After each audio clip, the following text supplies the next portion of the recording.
What's up, everyone? Welcome back to the next edition of Market Monday, where we take a specific area in the market and completely break down the numbers. We talk past sales, pricing dynamics, discount percentage, months of inventory, and even take a look at some of the most interesting properties that sold at that time. Real quick, for those that don't know me, I'm Adam Hancock. I have a real estate group in Southwest Florida, and I put out daily videos on Florida relocation and investment assistance, and for access to over 90 videos in the last 11 months and counting. Okay, in our fifth edition of Market Report Monday, we are going to focus on Longboat Key, Florida. A little itinerary for you. I'm going to talk a little bit about background. I'm going to go through the full numbers of 2019 calendar year versus 2020. We're going to go through everything. Then if you stick around to the end, I'm also going to show 5 or 6 real listings that sold in 2020 to give you some more context, including the most expensive home that sold on the island. Let's dive in. Okay, Longboat Key, Florida. Let's hit a little background before we hop into the numbers. Longboat Key, Florida locationally is a barrier island that sits right here, which is north of Siesta Key, south of Anna Maria Island, which Anna Maria Island is the most northern tip before you cross over to the St. Petersburg, Florida area. So you kind of see a pretty special location. What's interesting about this island specifically is that it's almost evenly split in half between Manatee County to the north and Sarasota County to the south, and it's west of both the Bradenton mainland and the Sarasota mainland. And Bradenton covers most of that, kind of coastal Bradenton here, as well as Lakewood Ranch, and then Sarasota would be south of the airport here. So this one kind of hovers over both, which is interesting. But yeah, overall, just great spot on a map. So you have a lot of attractions here, and then some drawbacks depending on what you're kind of looking at. So attraction-wise, you have exclusivity. You have a lot more private residential beach-feeling island than maybe like a Siesta Key or Anna Maria Island, which is going to be way more of a tourist type of scene. You have very just exclusivity is a good way of looking at it. You really have a quiet, easy to the beach. There's several public accesses. You have about 12 miles straight stretch of beach, and it just feels more privatized. Not a lot of amenities in the trade-off for that, but you do have less people. So that would be plus or minus depending on what you're looking for. Great golf, nice restaurants, all kinds of things as far as that. Now drawback-wise is this is 16 square miles versus like Siesta Key, which is 8 miles end to end. Anna Maria Island a bit smaller, so it's so large, but it's more of the where it's located is so like if in my mind the way I describe it is if you're looking to kind of like be that true Sarasota when you think of it living, you have beach to bay, Sarasota Bay, beach, golf over here. You have that real, you can just see prime for all that. If you want to putt around the beach, you want to be a beach person, you want to live that lifestyle, it could have a lot of advantages. Now, if you're looking for a lot of recreation and overall transientness related to Sarasota, being able to hop around and do many different things. If you're sitting around here in North Longboat, you're going to be 45 minutes just to downtown Sarasota. So you just got to consider like getting on and off the island. If you get south here, it could be kind of best of both worlds. But that is one thing to consider here, where a Siesta Key may be easier to get on and off, a little bit closer to town. But you can see kind of this location is a little different. So that's just one caveat if you're looking at the two. That's going to be the same issue with Anna Maria Island. But beyond that, just droves and droves of interesting things you could do there. I'll mention just a couple of quick things before I move on. So St. Armand Circle sits at the south here, which is Lido Key, and that's kind of an interesting shape you can see here. So this was designed by John Ringling. So that would be your main shopping districts of Longboat, and it looks kind of like this. You can kind of see it's a corridor, so it's like a big roundabout coming off of downtown with 4 shopping centers here, and you just kind of cross over this little vegetation like walkway area to get to the different ones, but tons of restaurants, beach bars, like upscale boutiques, all anything there. So that's really interesting. You kind of see some pictures here, but yeah, just that would be one interesting part of being near Lido Key. So I wanted to mention that, and then I'll flick through some pictures here, but I think the main way to look at it is it's got to be one of the best spots in the entire world to be. It's just a really unique spot. It's really long. It just has an unbelievable Zagat rated restaurants. Golf's amazing. You can do condo or single family. Not super far from town, but it would be, in my mind, it's definitely a commitment of I want to live that true beach lifestyle. And I know I'm not concerned with having all of the art and culture related to downtown all the time at my fingertips. That's the way I would look at it versus some of the other islands. But you can get the idea here. So just want to give you a little context, a little bit location, background, that, etc. I'm going to hop to the numbers now, and we'll move on. Okay, in this video, our first metric we're going to go over is the number of closed sales in Longboat Key by volume in 2019 versus 2020 calendar year. The green bar in the video is going to be 2019. The purplish blue is going to be 2020. And then we have our normal pricing buckets down here. So this is all in millions. So this would be 300K to 400,000 up to 2 million plus. We're going to go over each bucket. So synopsis is what we've been seeing the same thing pretty much everywhere I've looked so far is just gross volume and quantity in every single bucket, you know, with this crazy demand we've been seeing, even with the low inventory. So in 3 to 400K, so again, we're at Longboat Key here, so this is going to be straight beach, kind of exclusive beach. So a lot of these lower price points are going to be condominium based, where the single families might start hopping up in late in these buckets. So just some context there. But you got about a 10% jump from 300 to 400,000. You got about 30-ish% here from 400 to 600K. 48% here, now a little bit skewed just because the numbers are lower, but 48% here. This one's about flat, down slightly. And then this 1 million to 2 million, I've been beating the drum about this one, especially at the beach, is 88% jump from 1 million to 2 million just with year over year. So just the value proposition for that amount of money and where those people are coming from is incredible right now. I think it's one of the most underpriced things, maybe definitely all in Florida, but maybe any coastal city. And then a 2 million plus, you kind of see a pretty significant jump there at about 30% year over year, just at the prices some of these can get at. So interesting overall, but this has definitely been seeing this trend. This is definitely one of the biggest ones I've seen overall. This bucket's been jumping, but almost 100% increase year over year here. And the way so I added a couple metrics to this video to give a little bit more information to how to put these all in perspective. So this basically gives you about 619 total sales in 2020 if you just take the blue, right? So this would be your year over year, but if you just take the blue, you got about 620 total sales. And the way that it was split, so you can kind of see how the island is divided, is 369 of those 619 were condominiums, and then 175 were single family. So that's your heavy majority right there. And then you got like 20 townhomes, you have villas, 25, 30 villas. That's what makes up your total 619. But heavy majority condominium, which is interesting. And then average price of the condominiums that sold, this is across all of these buckets, the average price was 788K. And I wanted to add median here too, because average can be really skewed if something really sells as an outlier. So the median price of a condominium was 575. So your average almost 800, your median is 575. So meaning, in essence, that of the 369 condominiums that sold, there was an equal amount that sold under 575 and an equal amount that sold over. So that lets put you more context in that this bucket was half of those sales.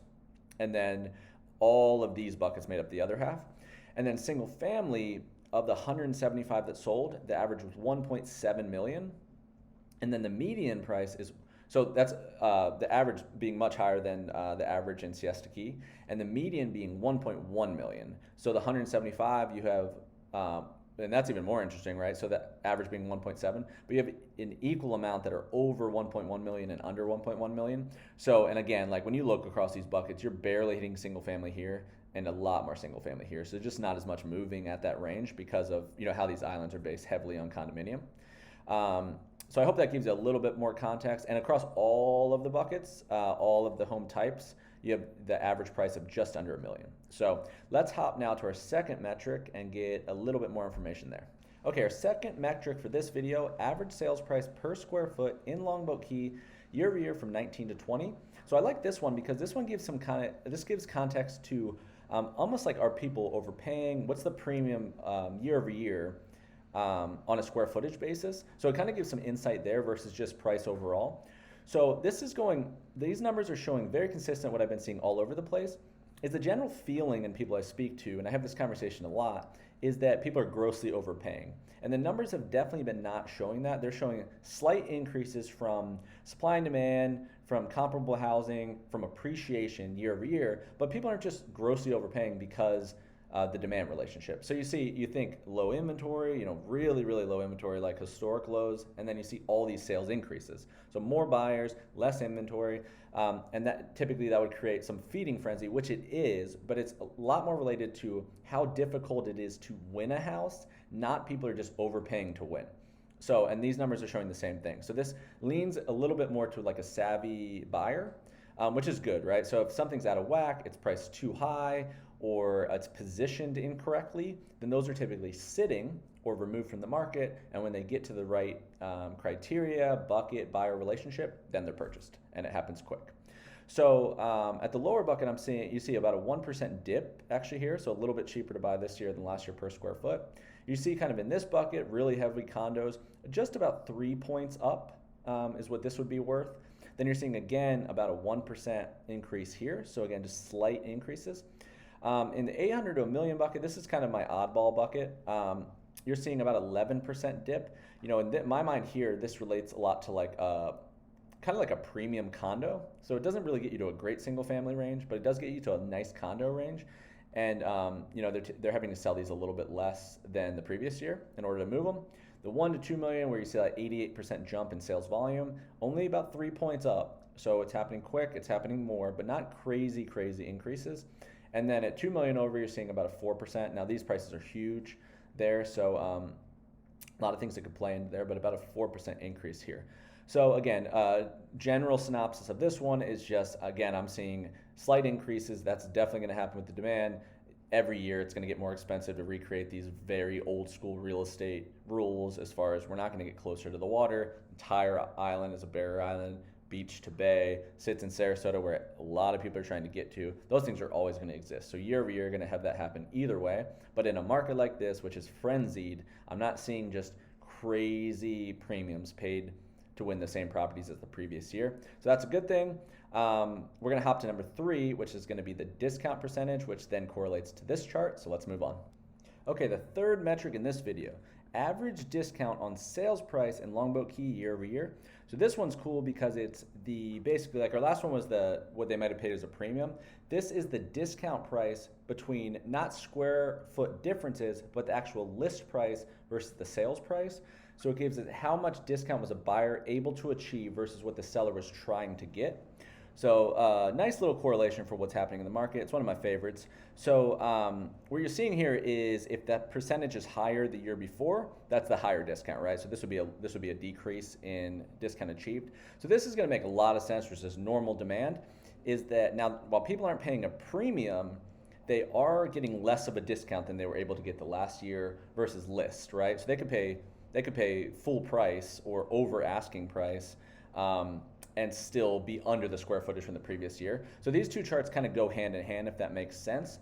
But it's a nice kind of corollary. So, and what this will lend to is if people are getting less of a discount, but they're not grossly overpaying, then it's basically stuff is going immediately. It's just harder to win the same property. You need cash, you got to be quick, you got to be unbelievable in terms. A lot of people are waiving inspection contingencies, appraisal contingencies. You got that dynamic going on. But that's what this does in a nutshell. So what I'm seeing is every single bucket paid closer to list price this year than the previous year, with different variations of how close. So about a 9% difference in year over year, they didn't pay 9% more, but difference in the discount able to achieve. 4% dip here, 9% dip here as well. You got a 6% dip here, a 25% dip here. You know, this is the one that's just churning and burning. And then a 15% dip here.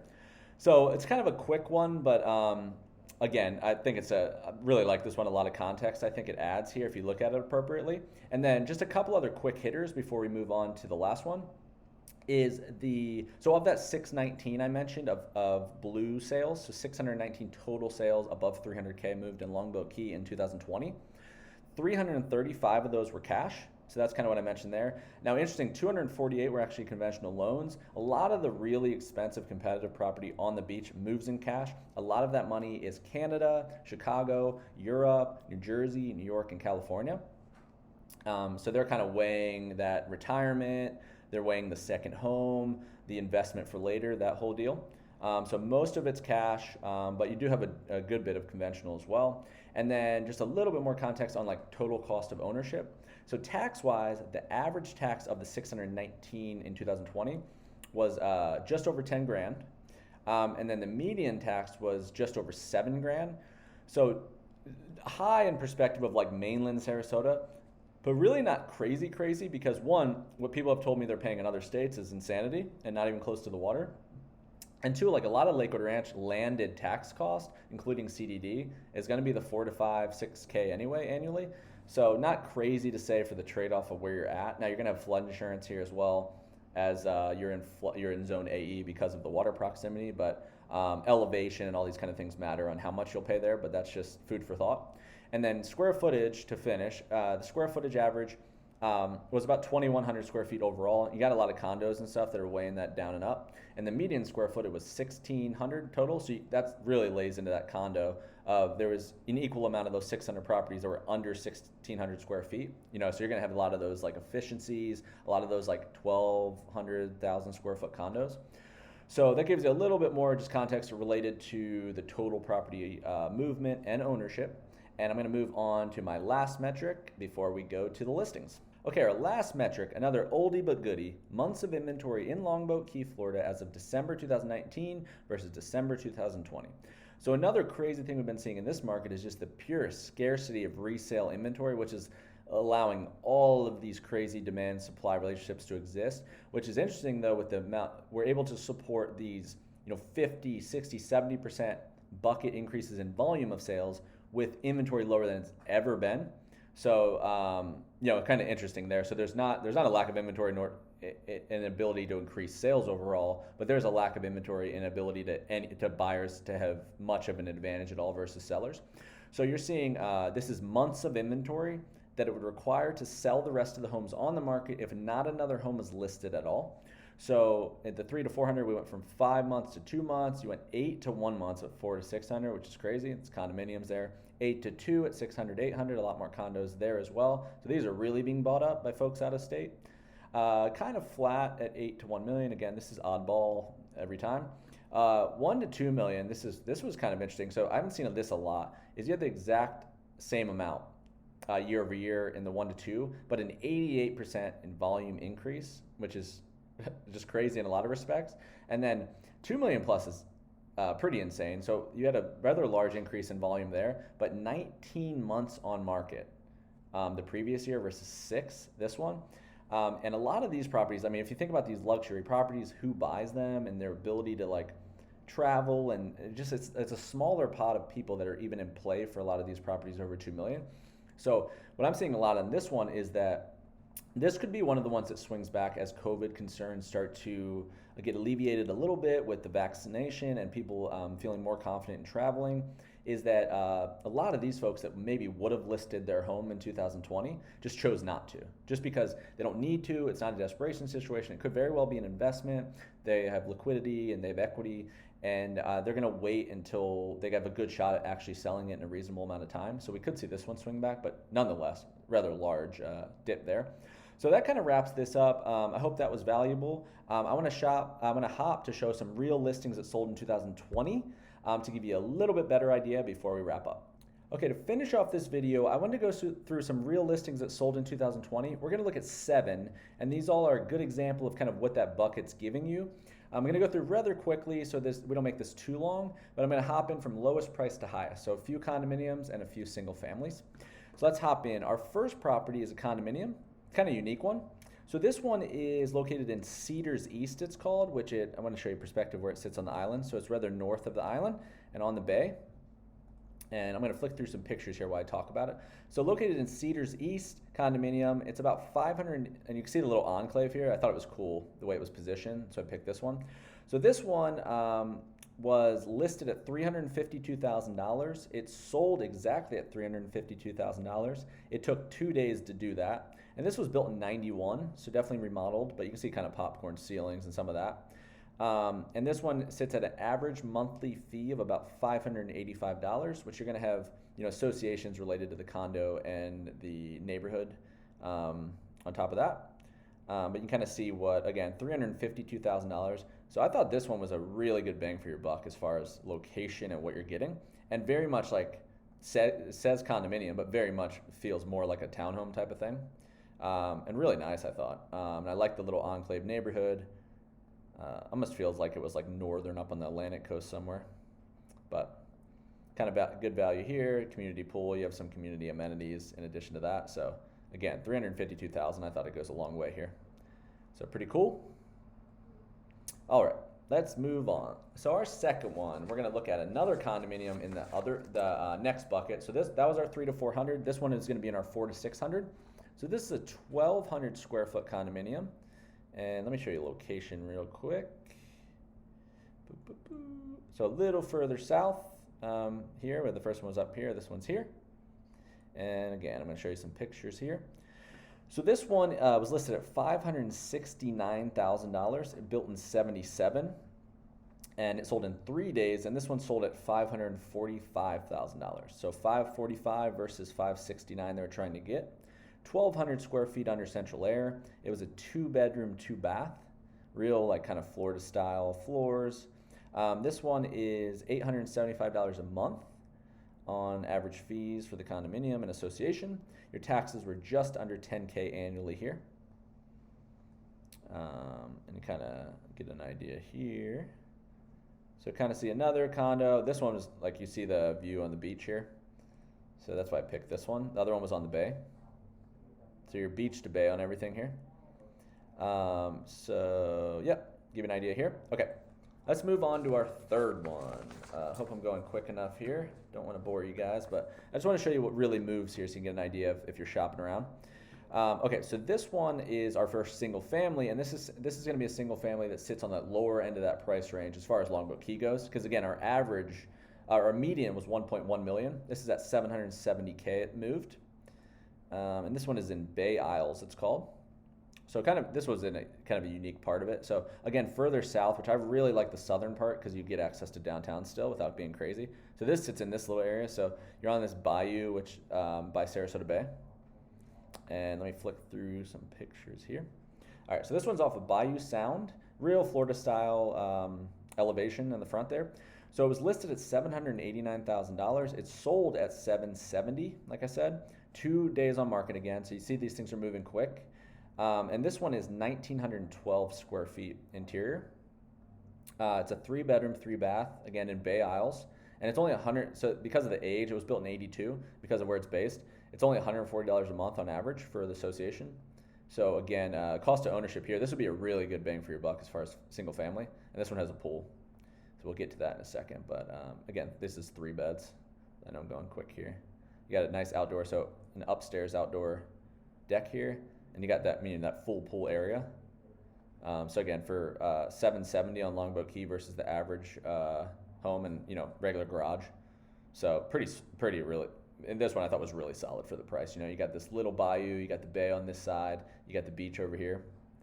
I mean, it's a really nice value proposition, real low fees. So total cost of ownership's awesome. Probably a great rental house later because of that, based on barring any crazy restrictions. But let's hop to property number 4. All right, so this one, we're hopping to Country Club Shores, which is a really sweet spot, Southern Island. This is a single family home. And this one, you can see, look, so this location I really, really like. So pretty much all of these homes, like they sit on these little canals, and like almost every home's on the water. So it's a cool shape, kind of an old school neighborhood, but I mean, just unbelievable location. There were some really affordable things moving here over the last couple of years. I don't know if you're going to be able to do that in a couple of years again. And just look at the location. This would be, if you could pick one spot to be, South Longboat, North Lido. It's just because downtown's here, Siesta's here, St. Irma Circle. Awesome spot to live on the beach without losing access. And let's take a look here. This one was just, I mean, unbelievable, I thought, for the price. So this was listed at $1.2 million, and it sold at $1.2 million. I think, hold on, this might be in a new construction. Let me look. Nope. So this was a full remodel. That's right. So the outside looks definitely like it's brand new. So a full remodel. So the best, probably the best of the world, both worlds, because you get this old school neighborhood with a full remodel. The only other way to do that would be an urban infill, so to knock down and rebuild, because they're not obviously building here, because this community was built in the '60s. So $1.245 million. So it was a remodeled and sold. It sold 0 days on market. So technically the first day, 1,700 square feet. Yeah, so you got a really nice job I thought they did with this. Hardwood tile, nice counters, nice kitchen. It's a 3-bedroom, 2-bath. And because of the age, again, on these mature neighborhoods, $16 a month on average monthly fees, because you're just kind of aged out of all these high fee associations. So really, really attractive to kind of, if you could get something that was remodeled or new in an existing neighborhood, there's a lot of benefits there intrinsically. And then I'm going to flick here so you kind of get an idea. But look what you get here. I mean, again, this is $1.2 million. I know it doesn't sound super cheap, but in perspective of where you're at and the other houses around. Very good value. Nice pool there, right on the water, hydraulic boat lift. Pretty lovely. So you can kind of see here and a little bit of yard too for the kids. So you can see here that all these homes are on the water. And it's just kind of you weave in and out of these streets where every home's on the water. All right, let me move on to number, I think we're on 5. Yeah, we're at 5. We're now gonna hop to the higher tier. So the higher tier of condominium, so you can kind of see what's possible in the condominium, where if you don't want to cross to single family, you still like the condominium living, but you got close to $2 million. So this one is located in Grand Bay, it's called, and you're right on the bay here. So good name for the bay here. So Grand Bay, and you can see you're way out there. And then the condo should give you views the other way to the beach, which is cool about the height. And all right. So I would love this style, super modern, and you can kind of see the appeal here. So this was at 1.9 million listed. It sold at 185. So you can kind of see the height here where you are on the bay, but if you shoot that way, you can see the beach. So being in this location with on one of the upper floors would be a big advantage. And your 3-bedroom, 2.5 bath, great design, I thought. Took 63 days to sell this. So again, that's not super long for this price range, but 63 days to sell it. I just thought it was a unique location. I really like the style. So caveat with this kind of condo living, something to think about versus on the other, what I showed you could get at 1.2 million. This is $1,700 a month in monthly fees. So that's something to consider. Now you're talking full turnkey living, but that's something to consider. That's not for everyone. But if you like this really turnkey living, that's what you're running, $1,700. Not super abnormal from what I've been seeing.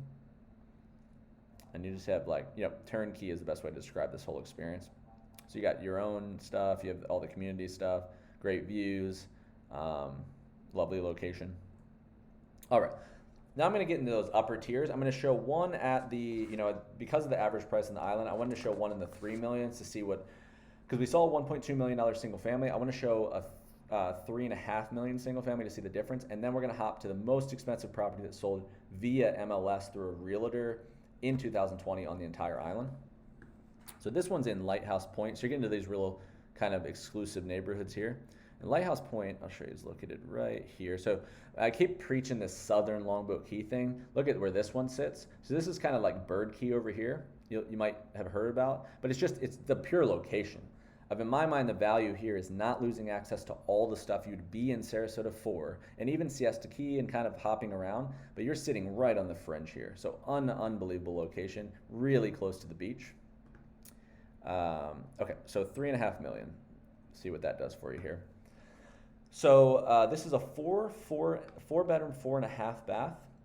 You're on over a third of an acre. Private pool, obviously.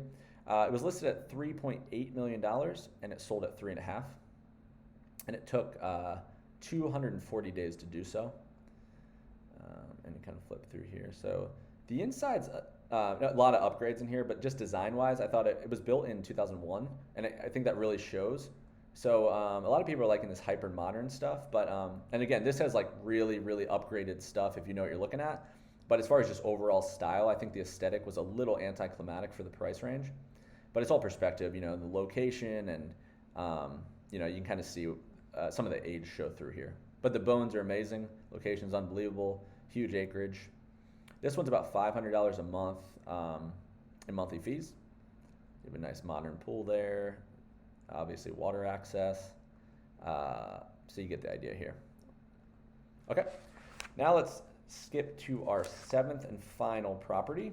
So this one is the highest property that sold via MLS in 2020 at $16.5 million, and it's a single family home.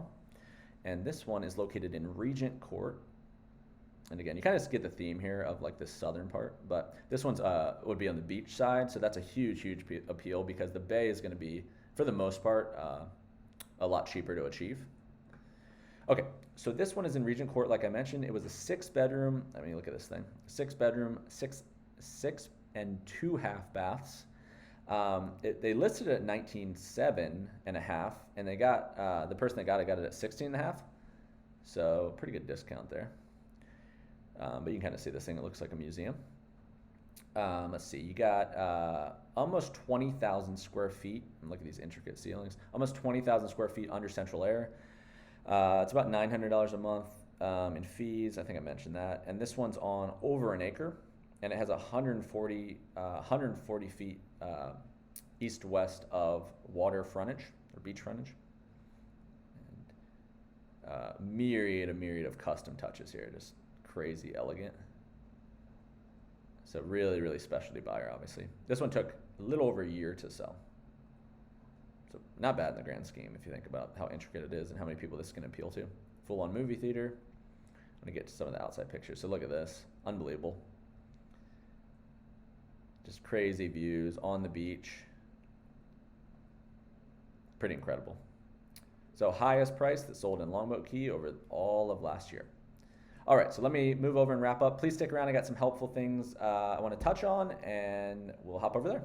All right, guys, that does it for this week's Market Report Monday, this one on Longboat Key, Florida. I'm going to put a playlist of the other 4 Market Report Mondays. We've done 5 now right here. I'm also going to put some of the most popular things you're going to want to check out in Longboat Key, Florida right here. Please check out the description below. Tons of helpful resources, links, my contact information, all that kind of stuff. And be on the lookout tomorrow. We're going to have a neighborhood review on the Isles by Toll Brothers. Thanks again for watching, and we'll see you on the next one.